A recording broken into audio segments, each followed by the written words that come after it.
All right, welcome to Witchpolice Radio. I'm here with two members of a band that is relatively new to me. I mean, I think I've heard the name come up a few times. I've in conversation with some other local bands too.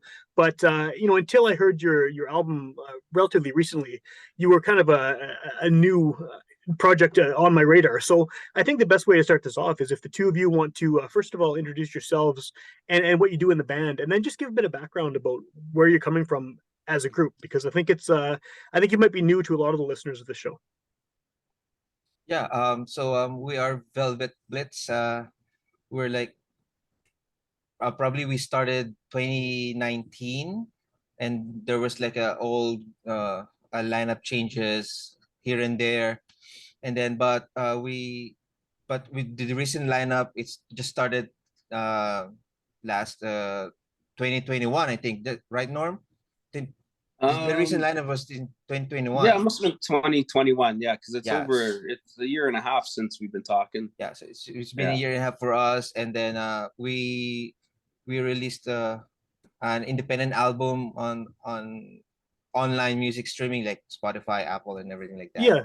And then we just recently, last December, we released the live version because we just recorded it, good enough to to make to upload it. So we have this live version of our songs, and plus with new song that Norm, our drummer, sang. So Cool, cool. And so, just so people can put a name to the voice, who am I talking to here, and what do you do in the band? I know oh you just yes, mentioned that's that Norm right. is the drummer, but Yeah, that's right. So I'm so I'm Dre. I'm Dre, the bass and the vocalist, and then we have Mish, my wife, on vocals, our female vocalist, and then Nelson, who is not here right now. He's playing guitars and vocals as well, and then Norm, our drummer, Yeah. and vocals too. cool, cool. So vocals is kind of shared between everyone, eh? Yes. So we don't have a designated vocalist. We all participate on singing. Was that something that Yeah. you wanted to do from the beginning, or is that just something that's kind of worked out that way over the course of the band? Yeah. We wanted for us to sing because we're probably we're just in an average, even our playing skills, we were just in an average players, and then we just decided, come on, let's try to sing. Each one of us have their own a song, or type of music that they want to sing, and something like that. Yeah, yeah. Well, and I Yeah. do want to get into what kind of music you guys play as well. I know everyone hates that question, but before before we get to that, you mentioned that this lineup kind of solidified around 2021, and you have this, the live album you released, and you have your other album you put out.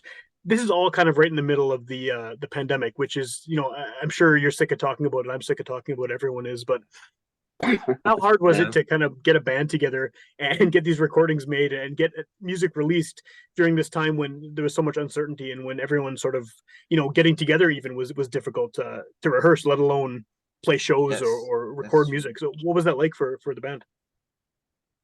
Well, last winter we got together a few times in the summertime when we were allowed to there the last summer, and then yeah, last winter we pretty much we didn't we were just sending music back and forth to each other Yeah. and doing stuff like that until it let up, and then we did that show last summer, then we were able to play again. And this winter's been I guess pretty much normal, but yeah, so it was tough for a good year there, for that lot for 2 winters ago there, or whatever what it was, Yeah. to get together. Yeah. Well, and Yeah. that's the time. Oh, sorry, go ahead. Yeah. Sorry. So yeah. Just to add that, like, it's kind of new to us, to record our songs, because before, none of us really know how to record it. We just know the old recording, probably recording style, that you go to the studio, they have their mixers and everything like that. And then we discovered audio interfaces. We discovered like the mixer that has that USB in the interface, something like that. Right. So we and then after that, we just discovered to to hook the amp to the audio interface, so make it more like with an amp sound, not the just straight from guitar to computer. So we're very new in recording, but during that pandemic, we have like at least 2 years, a year and two to really, learn everything about that. And then our guitarist Nelson said, okay, let's record this. And so I asked how to record it. Just like Norm said, we've been passing our ideas, like, because we're not meeting each other. So Yeah. I record my bass line, and then I give it to Nelson, and then he gives it to Norm to do the drum track, something like that. So that's how our process is. Now that we can meet each other, see each other. Now we record our drums in Norm's basement, which is, you can see at the Norm's background, that's our recording studio kind of place right now. Was it having those songs that you were working on, and then having kind of this extended period where you couldn't play shows, and you're kind of stuck working on the same material? Was it like, how does it feel now playing those songs? Do they feel like old songs to you? Now that people are kind of hearing you play them live, you can finally get out there. You can finally sort of introduce the record to people. Is it kind of a weird thing to go out in these songs that you probably wrote, years ago Yeah. now? Now you're finally able to kind of get them out there. Do they feel old to you, or are you still excited about those particular songs and going in front of audiences with them? Well, for me, it's kind of, we're very excited. Like, we only play them, like, for me, for example, we only play them individually because we're just recording it. So I'm playing the bass line, but we did not play it together yet. Okay. And then after this pandemic, then we start rehearsing. It's kind of nice that we can hear it live. But It's kind of nice also, that, yeah. we haven't been playing them much, so it's nice to get out there and play them. Even if even though they're on their almost 3 years old, it's nice to get out there and play them because we haven't been playing them. Yeah. So it's still fresh. It's still fresh to you guys because you haven't had Exactly. a chance. Yeah. That's cool. Do they now that you actually can play them together and you can rehearse them and you can play them, in person as a group, have they changed? Like, have you kind of found different dimensions to the songs that maybe wouldn't have been there when you were just sending files back and forth? Yeah, it's Yeah. totally different now. Yeah, Right, the no? songs have evolved. Yeah. Yeah. We have added new riffs, new bass line, new Backup drum vocals. fills. Yeah, backup. We add backup vocals as well. So it's the structure is there, but it's kind of different right now. Yeah. Well, yeah, and then, like you said too, it's still relatively new that you're able to do this. It's only been over the past year or so, right? That this has even Yeah. been an option. So yeah, just to get away from that, because I don't want to talk about the pandemic all day. I'm sure neither of you do either. Yeah. But the question that everyone hates is how do you define the sound that you play? Because I mean, unlike a lot of bands, I mean, you can have someone who's, say, just a straight up country artist or a rapper or a metal band, and they have very distinct, very obvious what their sound is. But you have a few different genres that are in there. You have I mean, it's obviously rock, but you have funky stuff happening and kind of soulful stuff happening, and then you have sort of a punk edge on some songs, and you have a lot of different styles. So do you have sort of a short form way of describing what the band is? Yeah. Like, if someone says, "Oh, hey, I hear you have a band," like, what's the Cole's Notes version of describing the genre? I think it's just like, we really don't have that, because what because when we write songs, it's just that what we felt on that day. For example, I want to write a song with this topic, and then I want it heavier. I want to write a song with this topic, like a more funkier or punk attitude, like that. For Norm's fast lane, it's kind of like what we call that, blues rock, something like that. So it depends on because we have a different what's it called, inspiration. Like, we have different styles. Like, Norm listens to Led Zeppelin and AC/DC, something like that. And our guitarist listens to Guns N' Roses, something like that. I listen to more of a U2, Blondie style, like that. So we have our own taste, and then we kind of mix it together. So, but right now we always say we are hard rock with punk flavors and a dash of funky and bluesy sensibility kind of indie band. So How does that variety of genres, how does that help? Does that help you or hurt you as far as sort of trying to find your place within the local music scene? Because I mean, Winnipeg has so many bands, and there's so many sort of subgenres of subgenres of subgenres, yeah. and they all have their own little communities. Like, have you found a place sort of where you fit within the local music scene yet as a band? I don't think we have yet, because we just haven't been playing out enough yet. But I think, I don't know, I would still just call it rock and roll. I don't know.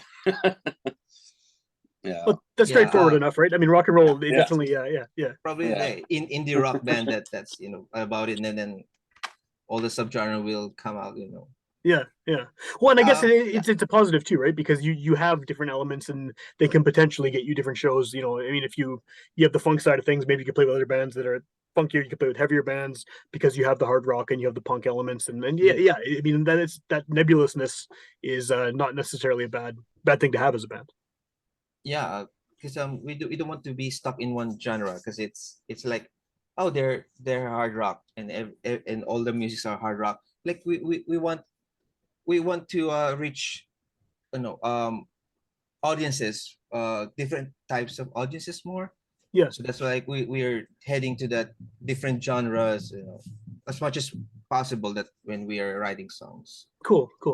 Well, one of the things, I was looking at your website and listening to the record and everything, and you obviously have a strong background in the local Filipino community, and I think that's where I first heard of your band. The first place was from the guys in Humus, who have been on my show Oh a few yeah, times. And there's obviously our like dear friend.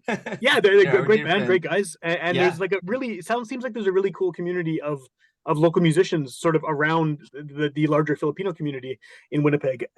Is that kind of an accurate perception? Do you feel like there's a kind of a large number of Filipino bands starting in Winnipeg and kind of doing their own thing? Yeah, we have a lots of bands here. Like, not now that pandemic's over, they're now forming different bands from the old bands. Like they're mixing their own. They're mixing their members into Yeah. to form another bands. So it's a good community as well. Like right now, I don't know. Some of them are new. Like, but some of them are from the before pandemic. But But yeah, like, there is quite a few bands out there, Filipino bands, because we've been doing a lot of shows with them, and there's a lot. Yeah, So that's what I was. sure it's a big community. It is a big community. Yeah. It's huge, yeah, huge in Winnipeg, yeah, and it seems like it has a very independently minded scene too, very do it yourself kind of scene, and there's a lot of bands playing different styles too. I mean, like you guys in Humus are very different, but there's some similarities for sure. I could see you being on the same bill at a show, but I mean, they have that really strong DIY attitude as well, and they're recording their own music and releasing their own stuff, and you're doing the same. So it's kind of this like punk rock almost aesthetic, even if you're not playing punk music, which is really cool to see. Mm-hmm. Yeah. What's the I guess what's the plan now? You have this record out, you have a live record out, which is a couple new things, some different versions of the same songs that are on the album. Now that you can play shows, now that things are hopefully back to normal, sort of. Yeah. What's the plan going forward for you guys? Do you have other songs that you're hoping to record and release in the near future? Yeah. Now we're finishing our second album. The long-awaited one, because the last one was 2 years ago. So we're finishing this one. This Valentine's Day we're gonna release a new single, and that will be included in the second album. Hopefully by spring we will finish it. Okay. Just that it's right now, it's kind of busy right now, but we're little by little we're finishing that album. Are you hoping to play more shows and things too? Yeah, Like, we're planning to have some shows, but I cannot tell you yet, because it's not fixed yet. It's not sure. So, but we will. We're planning to start again after winter, because we always say we stop in winter, we hibernate, and then we go for spring. So yeah, still summer until autumn, and then and then hibernate again. That makes sense. Yeah, and then hibernate. Yeah.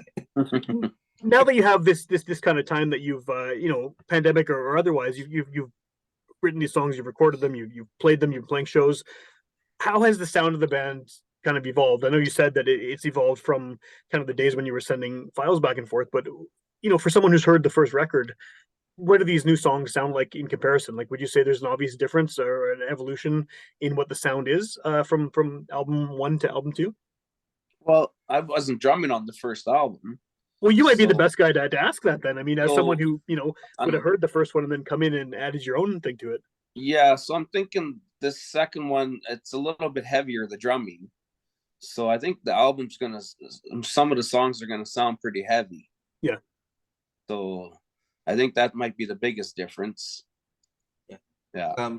Because like what we said during we recorded that first album during the pandemic of 2020. Yeah. And then we don't rehearse it. We just I played it and then pass it to Nelson, pass it to the drummer, pass it to someone else. Now that before we record it, we play it. We play, at the same time, and then we're just thinking, we need to do this, we need to add this, we need to, lighten the mood, darker this and heavier than this. So we're now exchanging tempo here, change the tempo there. So we're now brainstorming while we rehearse it before we record it. Yeah. Before we just play it and then record it and then hope for the best. But now I imagine this is a lot more collaborative than the writing process, right? Because you're all there, right. and because you, like you said, you can tweak it as you go. Mm-hmm. Yeah, that's right. For the first one, was it just sort of individual members writing songs and then sending it to everyone else, or was everyone writing at that point? For the first one, it's I think half of the songs are written by me, and then half written by Nelson. Okay. And then for the new stuff, is it more kind of the group effort? It's a group effort. Yeah, it's a group effort. Even the melody, the music, it's a group effort. Before we just tell them that probably we need this kind of drums, we need this drum fills, we need this guitar riffs, we need this. But right now it's brainstorming, collaborative, and we're sharing now, and then it's more engaging. We are more engaging to write songs than not just. Do you prefer that method? I mean, it's probably easier, right, to have everyone there and work together. But how do you feel, I guess, as a songwriter? Do you prefer that, having everyone in the room and being able to bounce ideas off each other? Yeah, I think for me it's better than just your ideas, because your ideas is just sometimes you miss something, and then sometimes it doesn't sound good. It's even sometimes you'd start playing a riff and then we'd all just kind of jam on it for a bit. Yeah. Sometimes like that. Yeah. and then we create something just out of just jamming on one of the riffs that one of the guys started playing. Right, which wouldn't have happened in the previous setup because exactly for sure. Yeah. Well, one thing I wanted to ask you was what is the who does the graphic design for you guys? Because it's really purple. Like it's very strikingly, like, this is bright colors. Is that it's obviously something you did deliberately, but what's the story behind that? I mean, it's very kind of almost 80s vibes, and it's big bright colors. Because for me, when we started to think about the name, the Velvet Blitz, for me, velvet is more like a purple violet color. Then I realized that velvet is a type of material. Yeah. Not the color. Because for me, if you say, it's velvet, it's purple already. So when we decided our name to be Velvet Blitz, it stuck to me that it should be purple or lavender or something violet. So I asked my friend Romano from the Philippines. I asked him to do the graphics. He's a graphics designer. Okay. So I asked him, can you do this? I just gave him an idea. I want something like this with the lightning because it's Blitz. And then he came up with the design, and I want a car. And then, now that album has a story, but the story will be told when we release a second album, because okay. Yeah, because it's a continuation of that design. Oh, really? Okay. Okay. Yeah, the first album's cover art is the continue. It will be the continuation of the story on the second album's cover art too. Well, that's really cool actually. And I guess Norm, what do you think about the when you came into the band later? What did you think Mhm. about what kind of band did you think it was when you first saw the name or saw the logo? Because I don't think I expected as a listener that I don't know what I expected, but maybe it was going to be some kind of pop thing or something because of the colors. Like, did you have an idea of what you were getting into? No, actually, I didn't. They contacted me, and that, and so I thought about it. I said, yeah, you know what? I'll send me the CD and I'll listen to it. And when I listened to it, I thought, yeah, you know what? It's pretty good. I like the sound of the music and that. So, yeah, I don't know. I guess it just seemed to fit everything, the music, the name, and it was kind Yeah. of cool. So, but yeah, I wasn't quite sure what I was getting into when they just said, we're Filipino band, and I thought, okay, but it was, I was open to it and that, and no, it was good. Yeah. How did they find you? Like, how did you get involved in this? I was actually just looking for other people to jam with because I kind of stopped playing music for a bit, and I was looking for people to jam with just on Kijiji here in Oh, Winnipeg. that seems to be a thing now. Like, I mean, it seems like I've heard that from a lot of people that Kijiji is a way that they're finding band members, which is kind of cool because it's I never would have. I mean, I haven't been in a band in like 15 years, but it never would have occurred to me to look for band members that way. But obviously, it works. Yeah, Yeah. yeah, it's Well, look at Norm's cap. It's VB purple. Right on. So very nice, very nice. At this point, what's the best way to find your music? If someone wants to hear the music you have out now, where should they go to check you out? Well, we're on Spotify, Apple, um, Amazon Music, YouTube Music, Deezer if they have Deezers as well, Tidal. Yeah, All the places where people yeah, tend to get music these mostly days. all the online music streaming platforms. And then, do you still are you still selling physical CDs of the records? It's no, not yet. Probably on the next album because we stopped, producing the first one. But it's on online now. But on the second album, probably we're gonna have a hard copy. Cool. but And if, even when we tried to get the physical CDs into like there's not too many music stores, but Sunrise, they weren't taking anything in because of the pandemic again, of oh yeah, course. yeah, yeah, Any independent records, they weren't taking nothing in. Before they were. yeah, yeah. That makes sense because yeah, they don't. Yeah, that's the timing again, right? Like, you can't do Yeah. can't do anything about that. Yeah. Yeah. And then if people want to find out about potential upcoming shows and things like that, what's the best way to find you? So they Whether can, it's on social media or online. they can check our website. It's www.velvetblitz.com. They can check any news there, new And on single. Facebook, they could get where we're playing the next shows and stuff Oh like yeah, that. Facebook, Awesome. Instagram. So you're all over the place. I think if you Google Velvet Blitz, you guys will come up. Yeah, they can Google it as well. It'll pop out. Right on.